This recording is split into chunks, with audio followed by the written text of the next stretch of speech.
El siguiente participante, su nombre es Jaime Esteban. Tiene un magíster en investigación matemática en la Universidad de Valencia, España, y su proyecto está enfocado en el desarrollo de un benchmark de competencias matemáticas y el rol en la toma de decisiones.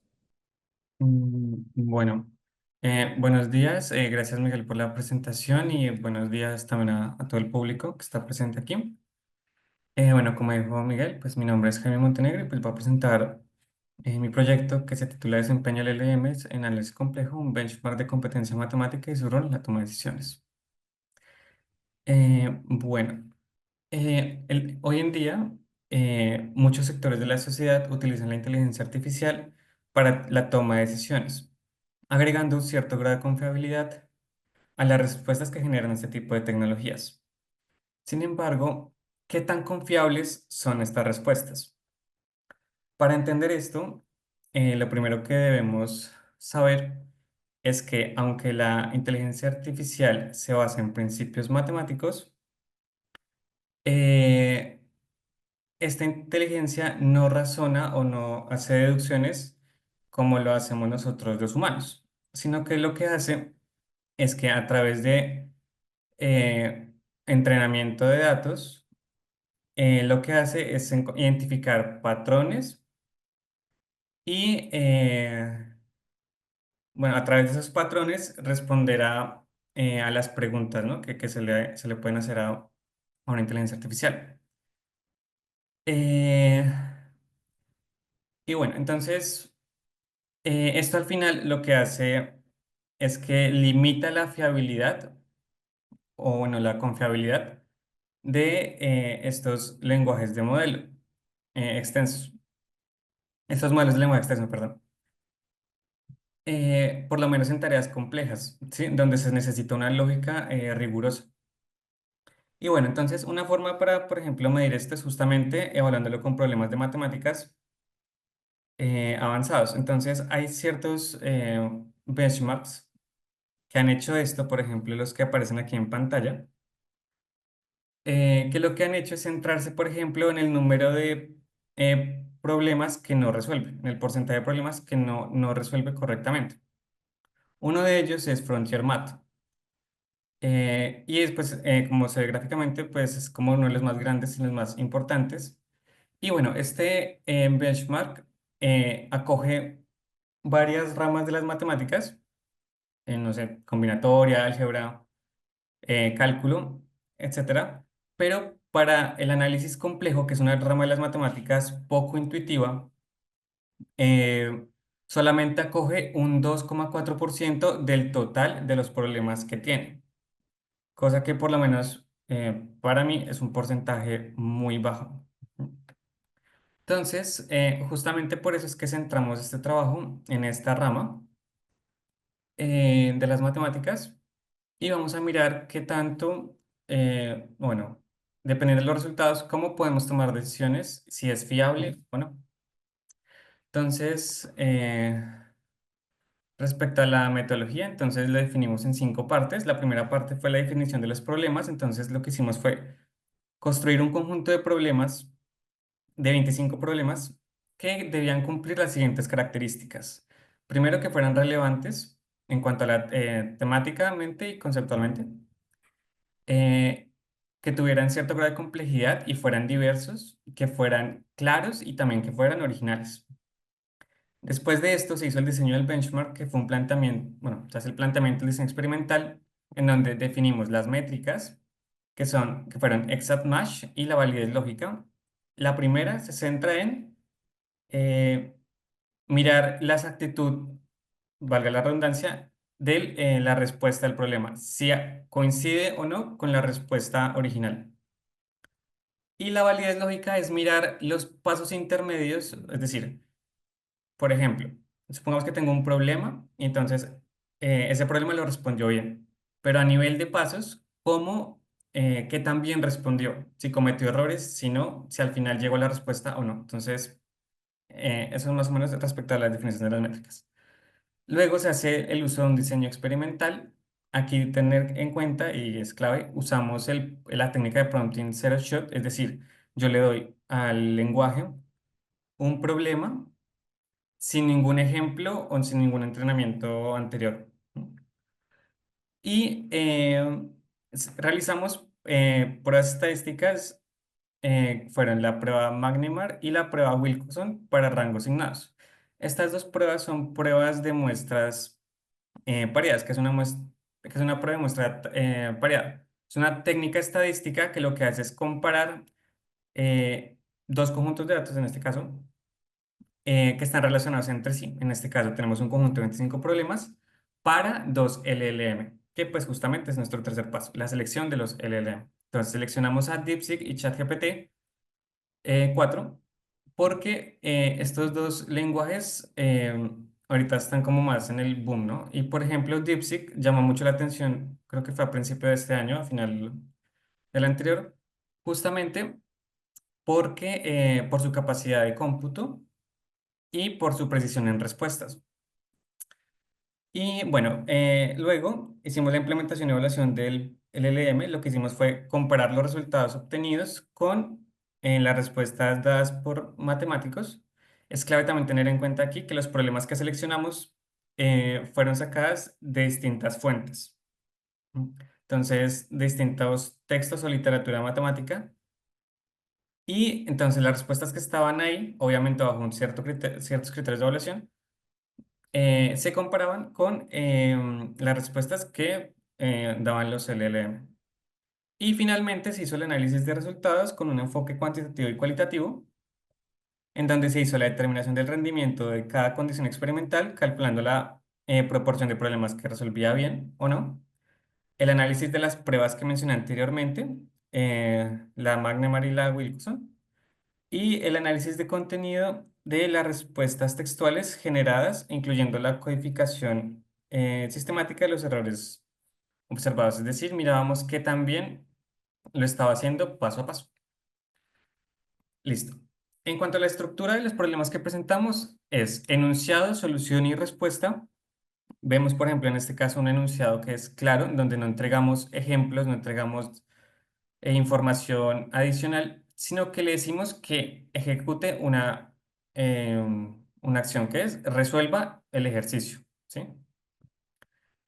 Y al final bueno, eso está en el documento, si quieren revisar cada problema, se pone la fuente de donde sacaron estos problemas. ¿Cómo se hizo la revisión de que estos problemas realmente estuvieran bien?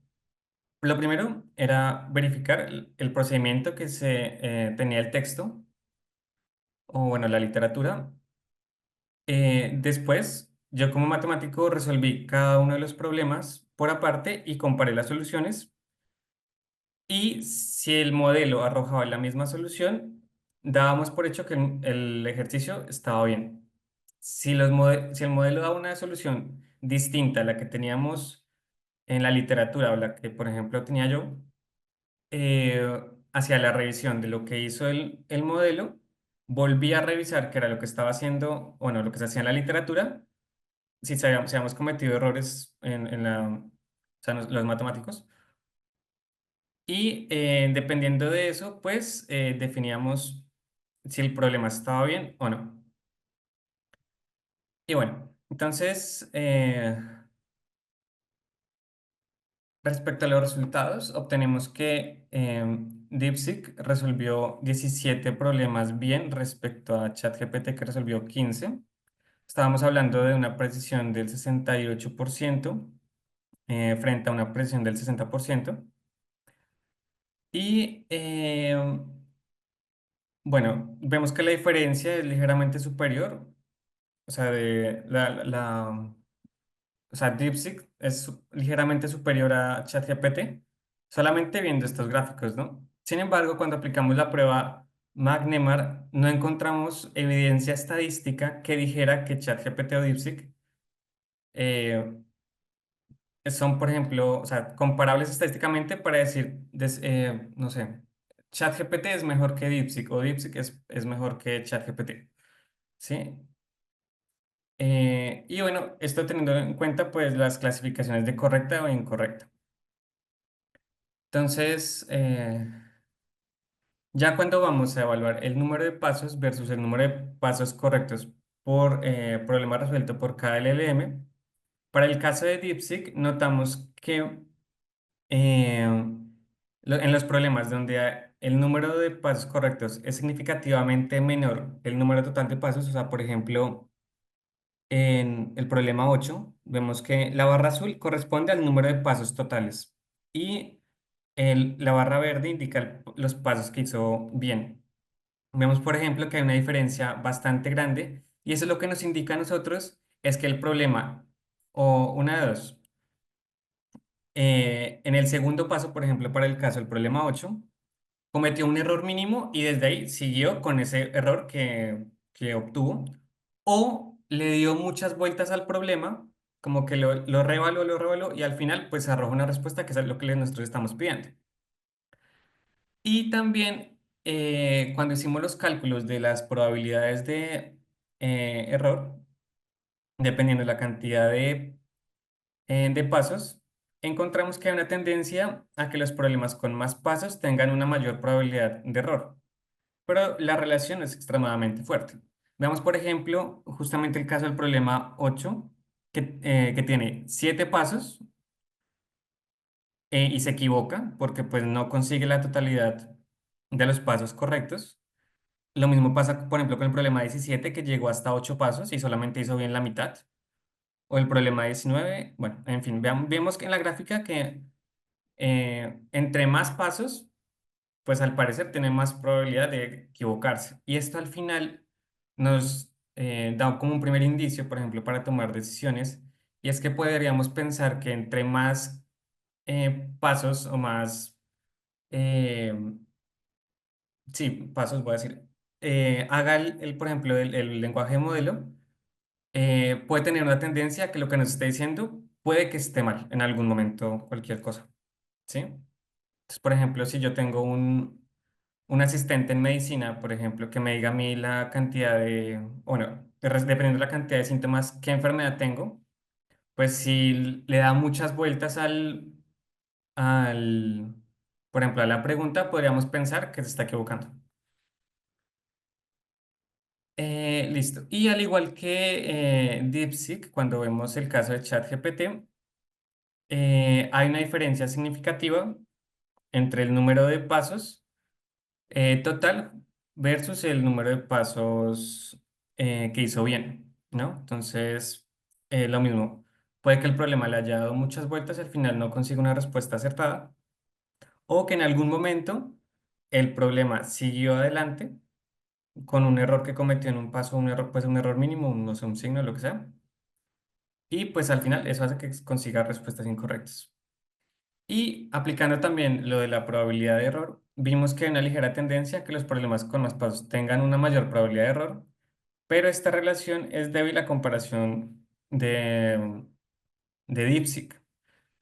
Vemos que, por ejemplo, no sé, es que eso se nota es más porque, cuando, por ejemplo, si miramos los problemas pequeños, o sea, que tuvieron pocos pasos, pero, por ejemplo, no tuvieron ninguna respuesta correcta, pues eso al final eso influye en la relación que hay entre este tipo de variables, ¿no? Entre el número de pasos y la probabilidad de error. Bueno, entonces, cuando comparamos el número de pasos por KLLM, vemos que hay problemas específicos donde la longitud del proceso difiere notablemente. Por ejemplo, vemos, por ejemplo, en el problema 11 que DeepSeek resuelve el problema en 3 pasos, pero ChatGPT necesita 6 pasos para resolver el problema. ¿Mm?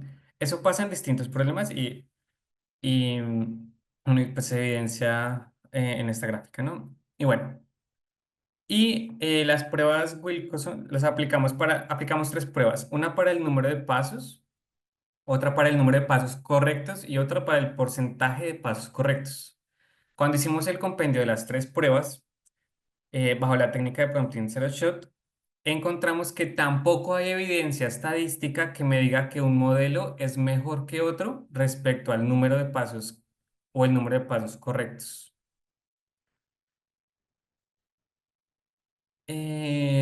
Listo. Y en cuanto al porcentaje de pasos correctos por KLLM, vemos que, por ejemplo, para un número considerable de problemas, ambos modelos logran el 100% de pasos correctos. Eh, o sea, vemos en general, perdón, me trabé. Vemos que hay muchos problemas que resuelven los problemas de manera correcta, casi perfecta.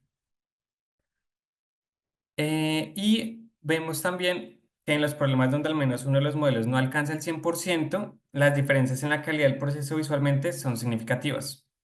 Vemos, por ejemplo, en casos donde, por ejemplo, el problema 3, DeepSeek resuelve, bueno, tiene un 100% de pasos correctos, pero ChatGPT no llegó ni siquiera a un 10%, o sea, tiene un 0%. ¿Mm? Lo mismo pasa con el problema 16. Vemos que perdón, DeepSeek, pues resuelve bien todo el problema, pero ChatGPT no consigue ningún paso correcto. Listo. Respecto a las conclusiones de este proyecto, tenemos que si bien ambos modelos presentaron una tasa de respuesta correcta alta, o sea, hablamos del 68% versus el 60%, sus tasas de acierto están lejos de la perfección que necesitamos al momento de tomar una decisión. Por ejemplo, lo que les mencionaba en el caso de la medicina. A mí, bueno, o a los profesionales del área de la salud, por ejemplo, no les sirven este tipo de tasas, porque a pesar de que son altas, superan más de la mitad, una tasa de error, por ejemplo, del 30%, 32%, es grave, por ejemplo, para contextos de salud. Por ejemplo, no sé, el equivocarme en el diagnóstico de una enfermedad, por ejemplo. ¿Mm? Entonces, eso es algo delicado que, pues, por lo menos yo puedo concluir de este proyecto. Bueno, la otra conclusión es que la elección entre ChatGPT y DeepSeek no proporcionará una ventaja estadísticamente fiable en términos de la precisión o calidad del proceso. Eh, Esto me parece también interesante porque entonces podemos, como se hizo en proyectos anteriores, por ejemplo, que mirábamos, o bueno, vimos a lo largo de esta charla,